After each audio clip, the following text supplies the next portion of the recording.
The following program deals with controversial subjects. The theories expressed are not the only possible interpretation.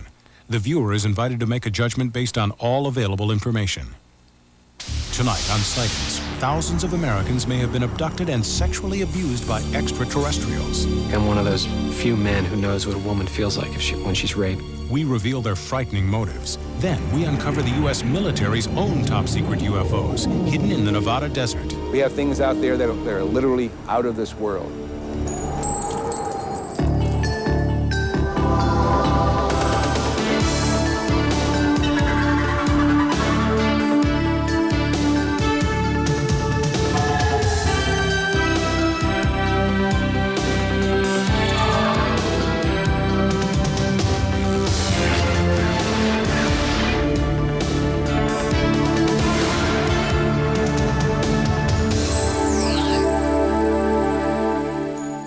Hello, I'm Tim White. Welcome to Sightings. The abduction phenomenon has become a disturbing part of many UFO sightings. At first, only a few people claim to have been forcibly taken away by extraterrestrials. But now, so many people have come forward with similar stories that alien abduction can no longer be written off as the fantasies of a very few. I looked up in my rearview mirror and lights were coming down out of the sky. I walked out to the edge of the water and I noticed this huge, shining thing. I was so terrified looking into these big black eyes and these little creatures. I was thinking I could just raise my fist and crush his head. And exactly at that moment, I became paralyzed. It's the kind of fear that I've only experienced one other time, and that's when I was robbed and I had a gun at my head, and that's the kind of fear it is. I thought that I was dying. I'm dying now. This is what it's like when you die. The visions often come during sleep. Nightmares about being abducted, probed, and prodded by aliens who have sinister motives. Hundreds of people have come forward to talk about their disturbing experiences and admit that they think their nightmares are real. Experts believe that there are thousands, perhaps even millions more just like them, who are too afraid to talk. In Secret Life, author David Jacobs chronicles the abduction phenomenon. We have hundreds and thousands of people who are coming forward and saying that the abduction phenomenon has happened to them, that they've experienced it, and basically they say the same thing as everybody else has said, and until recently, there was no possibility that they could have picked up these stories in the media. Since she was a baby, commercial photographer Kim Carlsberg has been plagued by memories of abduction.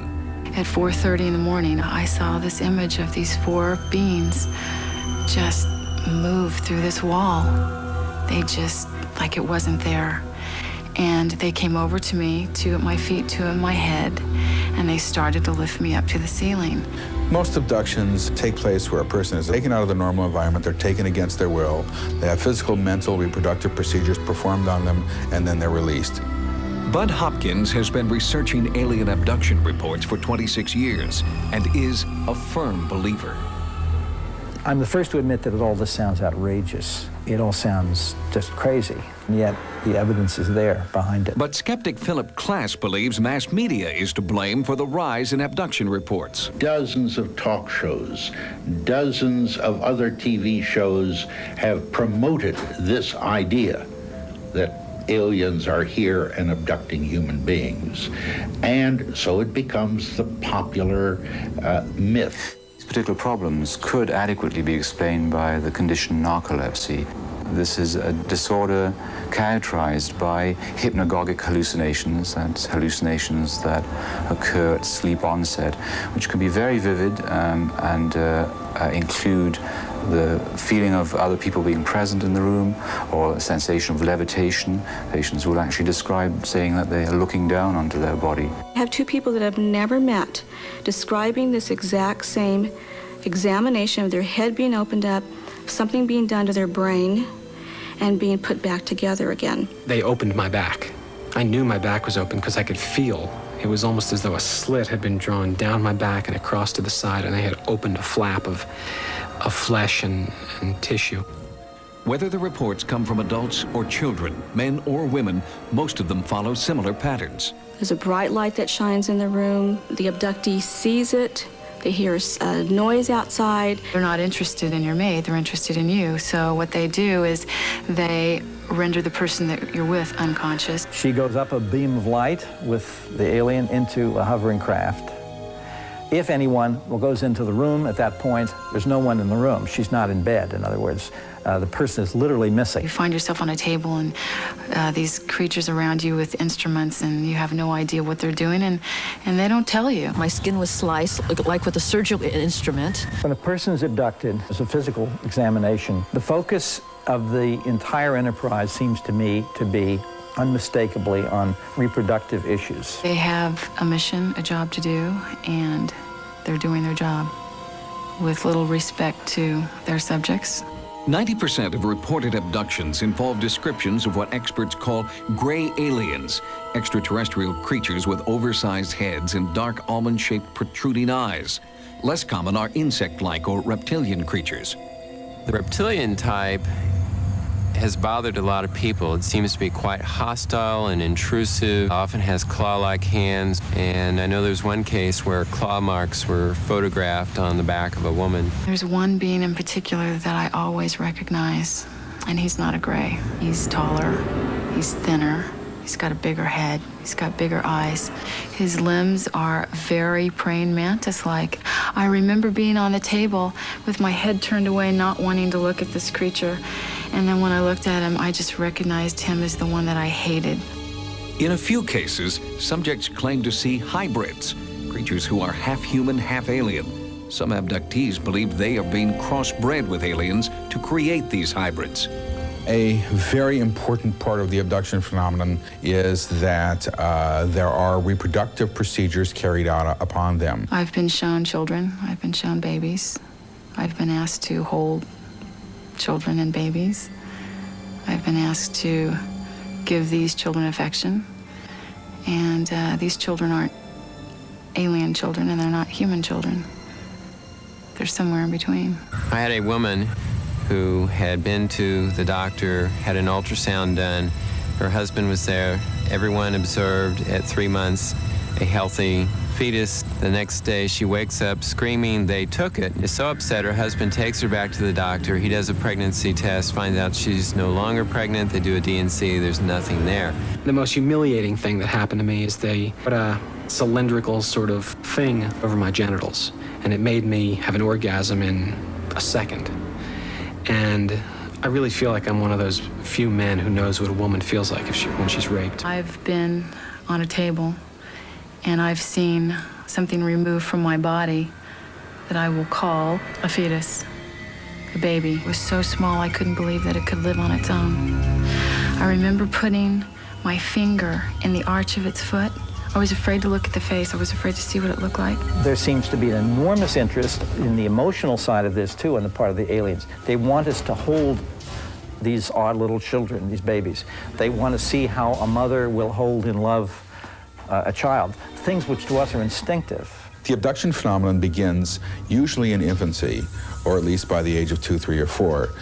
It continues all through childhood, all through maturity, and into old age as well. I have many cases where the person is taken as a child, usually what we refer to as the bedroom visitation. I was laying in bed, I opened my eyes, and here's a little gray standing there looking at me. And all I could really remember were those dark eyes. It is as if that person has become a kind of tagged animal in someone else's experiment. And that little person, as he or she grows to adulthood, will be abducted over a period of time at irregular intervals. Let us assume that this is all being made up, that this is internally generated, that there is no abduction phenomenon. If that's the case, then we have discovered something of enormous importance. What are the repercussions of thousands of people running around thinking they're crazy, feeling crazy, being crazy, because they have no way to understand what's happening? Psychiatrists and psychologists who are dealing with these people are the first to say, something happened to this person. This is not a fantasy. This is not something the person cooked up. This was an event in that person's life which was truly upsetting. These experiences are not pleasant experiences. This is not something I'm happy happened to me. There's a part of me that would love to find the answer that it was something else. It's a very lonely place to be, to have this experience and not be able to remember the details and not know if it's real. And it's very, very hard to walk through life with this kind of a secret. Even some of the most skeptical members of the psychiatric profession agree that the abduction phenomenon is not a hoax, but the causes for these stories are to be found not in alien spacecraft, but right here on Earth. When we return, Sightings finds evidence that at least some UFO encounters may be the result of top-secret experiments the government doesn't want you to know about. Coming up, what's hidden in Area 51? Many claim it's the U.S. military's own top-secret UFOs. We have things out there that are literally out of this world. For years, the U.S. government has had a standing policy. It would neither confirm nor deny the existence of UFOs. Their non-cooperation has been interpreted by many ufologists as evidence of a government conspiracy to cover up UFO sightings. Now, Sightings has uncovered information that provides another explanation for their silence. Many UFO sightings may actually be top-secret military aircraft the government doesn't want you to know about. When I first saw the UFO, it was directly overhead, moving incredibly slowly. The shape of it was half a triangle. And all of a sudden, over at the hill, this enormous pattern of lights emerges.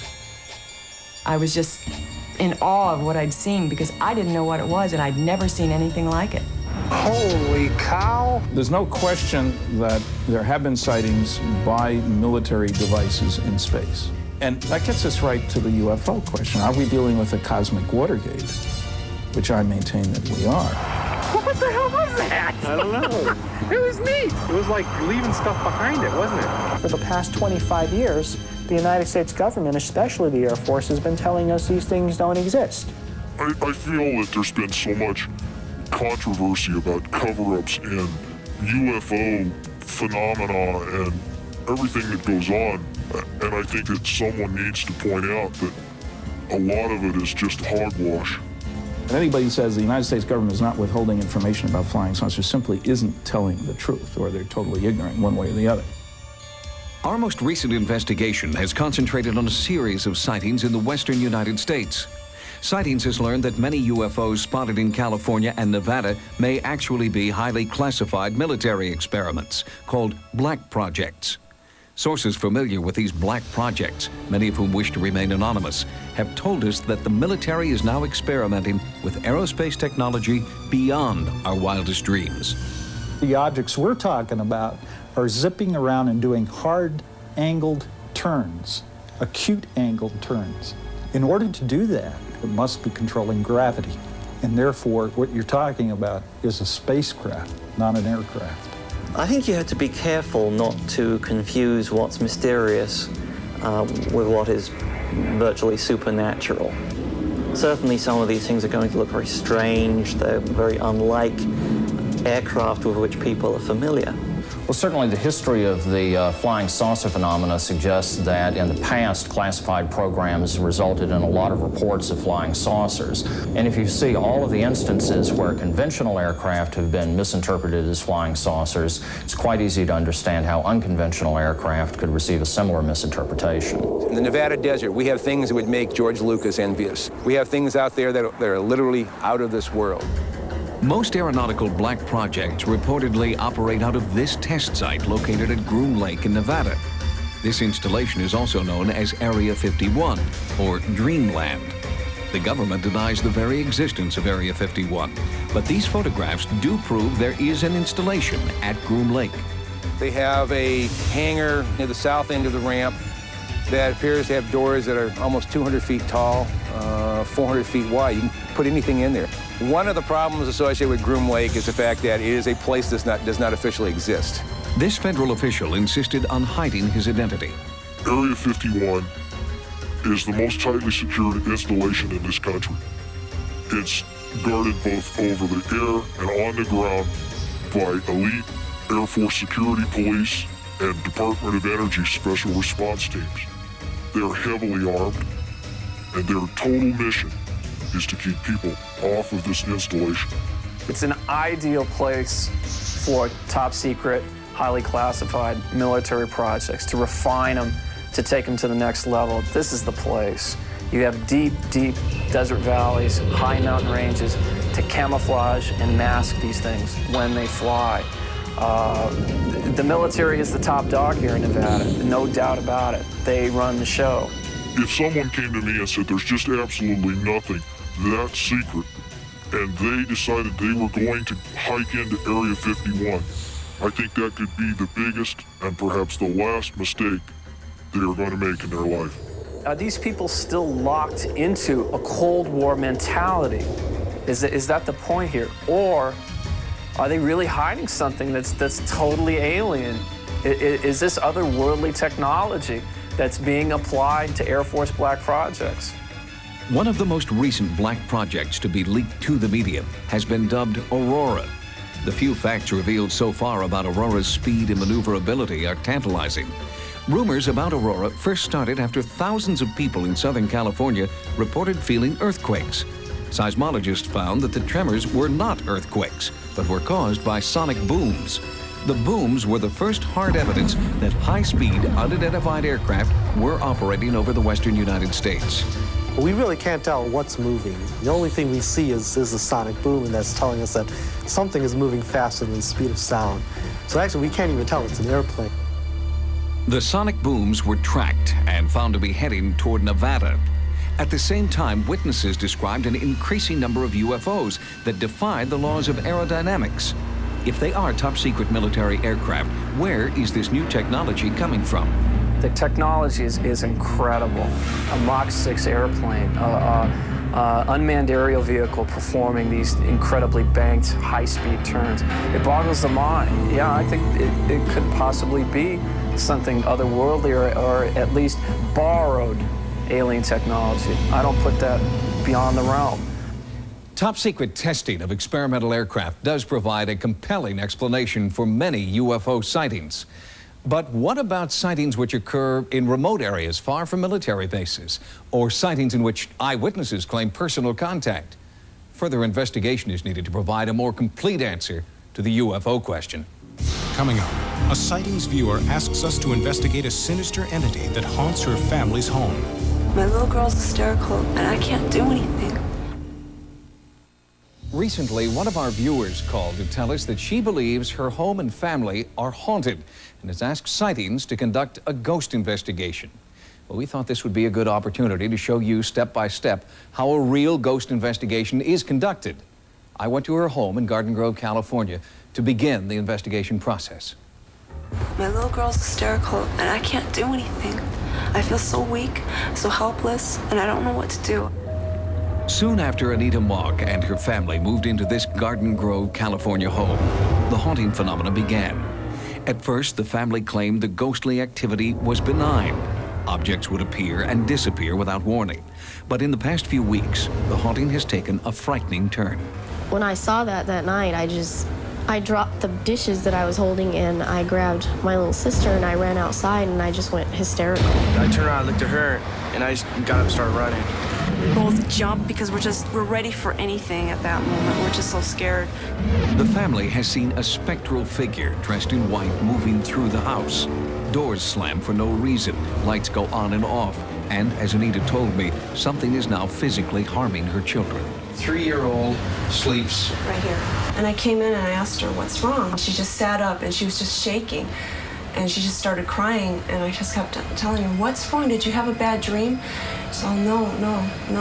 Bad man walked from hall, came in here, and gave me an ouchie, you know. What did she mean gave her an ouchie? That meant to her that he hurt her. No physical effects could be seen after the daughter's frightening experience, but psychologically, the haunting has certainly affected everyone. Tell us what happened on that night when you saw something in the kitchen.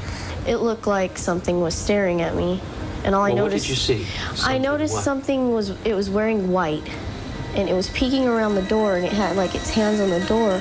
She grabbed my daughter because she was afraid to look up at her. Right. She was afraid because it looked solid. She was afraid it was going to come out and get her. And I ran out. I went out in the backyard, and Anita was out there, and I started crying, and I couldn't stop crying. In desperation, the family asked a Catholic priest to bless the home in hopes that it would drive away the entity. But it's still here, and I don't know what to do. I mean, what do you do in a situation like this when a little girl is scared to death and you can't comfort her? I don't know what to do. We've asked Lloyd Auerbach, the director of the OPI, the Office of Paranormal Investigations, to conduct this ghost investigation for us. Lloyd Auerbach, welcome to Sightings. Thank you, Tim. It's good to be here. Typically, what would be your first step in an investigation? The first step in any investigation is always going to be witness interviews, and we'll try to do other things such as go through the house, which is very typical, with a map, a floor plan of the house, and try to pin down where things have gone on within the house, usually with a couple of the witnesses. And we also walk through with our tri-field meters, which measure magnetic fields, among other things, to try to determine if there's any sort of correlation. Do you have any hunches, Lloyd, about what might be causing a haunting phenomenon in this case, if there is one? My hunch is this is probably a poltergeist case where we might have some things being moved around by someone or the whole family using mind over matter ability, and there might be an overtone of an apparition. That has happened in a number of cases where literally some suggestion that there might be a ghost there has caused people to see it. Lloyd, what is it that interests you about this particular case? Probably the most interesting thing about this case is that it is a mixed bag, that we have physical object movement plus we have an apparition being sighted. With very rare exceptions, most of the apparition cases where people see a ghost or hear voices that seem to be fairly intelligent, that we call apparitions or ghosts, those cases don't also involve physical object movement. So this is kind of interesting from the point that it might be both. It could be an apparition moving things around, it could be a poltergeist, or it could be a lot of things that are misinterpreted by the family, and there could be nothing paranormal going on. Lloyd, thanks for joining us. Thank you, Tim. In the coming weeks, we'll bring you updates on Lloyd's progress as he conducts this ghost investigation. To report your paranormal experience, call the Sightings hotline at 1-900-740-SIGHT. Each call 75 cents a minute. Average call lasts 2 minutes, and you must be 18 years or older. Again, call 1-900-740-7483. Join us next time for new investigations into the unexplained. For Sightings, I'm Tim White. Good night.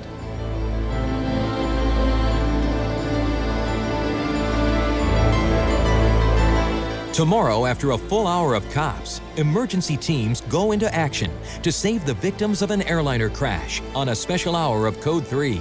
Now, Likely Suspects is next.